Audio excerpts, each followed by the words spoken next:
प्रयागराज महाकुंभ में श्रद्धालुजनों की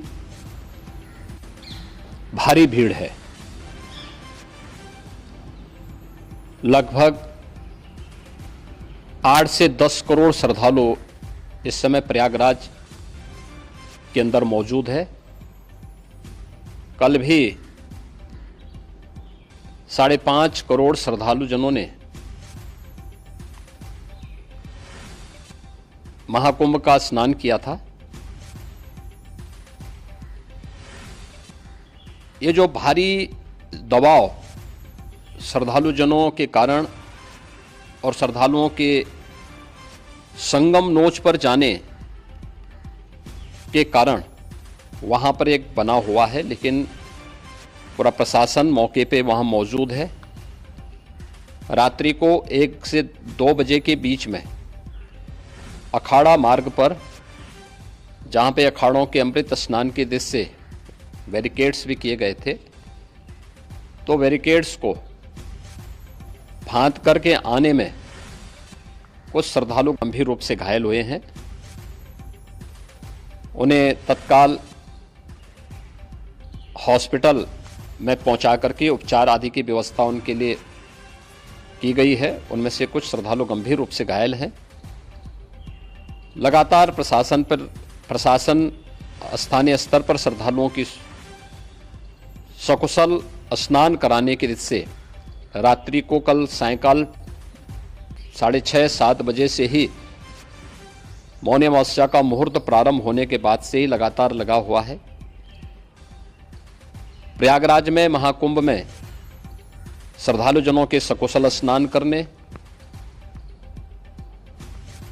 अमृत स्नान के लिए देश भर से आए हुए श्रद्धालुजनों की व्यवस्था के लिए, उनके कुशल क्षेम के लिए आदरणीय प्रधानमंत्री जी का प्रातःकाल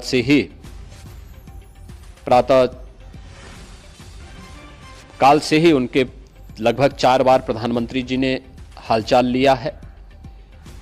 माननीय गृह मंत्री जी ने, माननीय राष्ट्रीय अध्यक्ष भारतीय जनता पार्टी श्री जेपी नड्डा जी ने,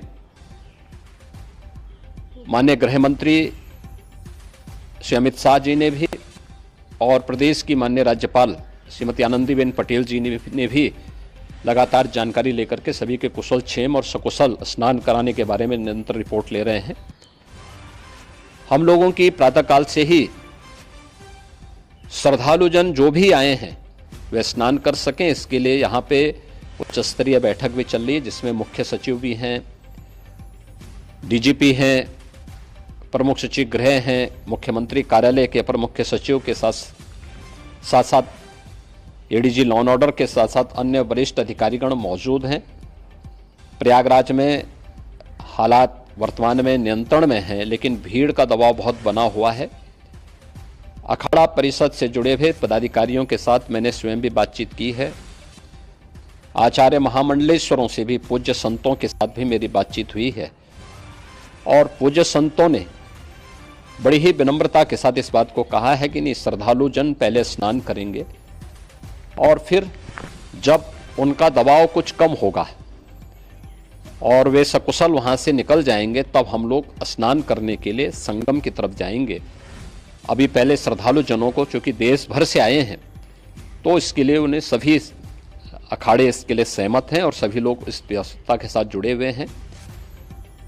लगातार इस दिशा में हम लोगों का प्रयास है कि जो अब तक प्रातःकाल से ही आपने देखा होगा, कल मैंने बताया कि कल लगभग 5.5 करोड़ श्रद्धालु कल महाकुंभ का स्नान किए हैं, और आज प्रातःकाल तक लगभग 8:30 बजे तक 3 करोड़ से अधिक श्रद्धालु स्नान कर चुके हैं, और ये लगातार जारी है। लेकिन संगम नोच पर, अखाड़ा मार्ग पर,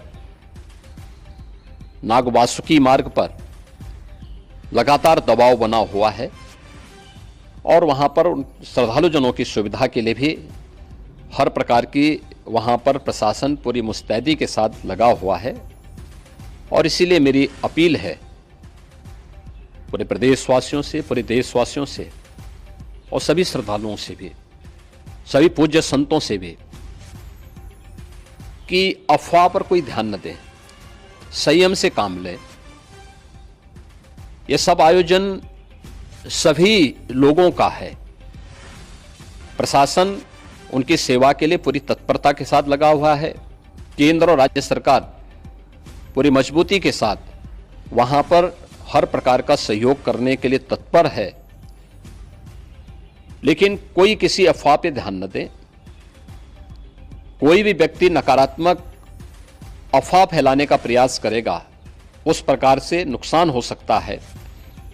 और जहां पर हैं आप, लगभग 15 से 20 किलोमीटर के दायरे में अस्थायी घाट बनाए गए हैं, उसमें कहीं भी वे स्नान कर सकते हैं। आवश्यक नहीं कि संगम नोच की तरफ ही आए, क्योंकि भीड़ देखते हुए, खासतौर पर जो बुजुर्ग हैं, बच्चे हैं, श्वास के रोगी हैं, उनको लंबी दूरी तय नहीं करनी चाहिए। और जहां पर हैं वहीं पर आराम से पहले स्थिर होकर के कार्य करें, वहां पर रह करके। और जो नज़दीक के घाट हैं, उसी नज़दीक के घाट में स्नान करेंगे। सब गंगा जी के ही घाट हैं और गंगा जी के इस घाट में वही पुण्य प्राप्त होगा। ये मौनी अमावस्या है। मौनी अमावस्या में स्नान का महत्व है। संगम में स्नान का दबाव बहुत ज़्यादा है, इसलिए सभी लोग अगर वहाँ पे इसमें अपना सहयोग करेंगे तो सकुशल हम सभी श्रद्धालु जनों को वहाँ पर स्नान करने में सफल होंगे। और फिर इसके उपरांत अमृत स्नान के लिए पूज्य संतों से भी, अखाड़ों से भी हम लोग अनुरोध करेंगे। जो घायल हैं, गंभीर रूप से घायल हैं, उनके उपचार की तत्परता के साथ व्यवस्था भी की गई है। उन सबके सकुशल स्वस्थ होने की भी हम कामना करते हैं। लेकिन मेरी अपील होगी कि कोई भी नकारात्मकता न फैलाने दें और न किसी अफवाह पर विश्वास करें। स्थिति नियंत्रण में है। हाँ, दबाव जरूर है, क्योंकि मैंने आपको बताया कि प्रातःकाल से सुबह 8:30 बजे तक 3 करोड़ से अधिक श्रद्धालु स्नान कर चुके हैं। और पूरे मेला क्षेत्र में अगर हम देखेंगे, प्रयागराज में हम देखेंगे तो लगभग 9 से 10 करोड़ श्रद्धालु इस समय वहाँ पर मौजूद है, जिसमें से 3 करोड़ यह वापस जा रहा है। इसके लिए रेलवे ने भी मेला स्पेशल लगाई हुई है। प्रातःकाल से लगभग 40 मेला स्पेशल प्रयागराज स्टेशन से, जोशी स्टेशन से, अन्य स्टेशन से श्रद्धालुओं को लेकर के सकुशल स्नान कराने के बाद उनको लेकर के गंतव्य की ओर आगे बढ़ी है। और लगातार ये प्रक्रिया वहाँ पर आगे बढ़ाई जा रही है। होर्डिंग एरिया भी बनाए गए हैं। प्रशासन जो वहाँ पर डायरेक्शन दें, मुझे लगता है सब लोग उसका पालन करेंगे तो सकुशल, क्योंकि पूरा दिन भर देर रात्रि तक अमृत स्नान का मुहूर्त है। मौनी अमावस्या का जो मुहूर्त है पूरे रात्रि भर है। इसलिए ये नहीं हो केवल इस पे कि हम अभी स्नान करेंगे, आवश्यक नहीं, कभी भी आप स्नान कर सकते हैं। तो उस पर जरूर सभी से मेरी विनम्र अपील होगी कि वे लोग उस पर सहयोग करेंगे तो सकुशल सभी को स्नान कराने में और सकुशल इस महापर्व को आयोजित करने में प्रशासन को और शासन को मदद मिलेगी।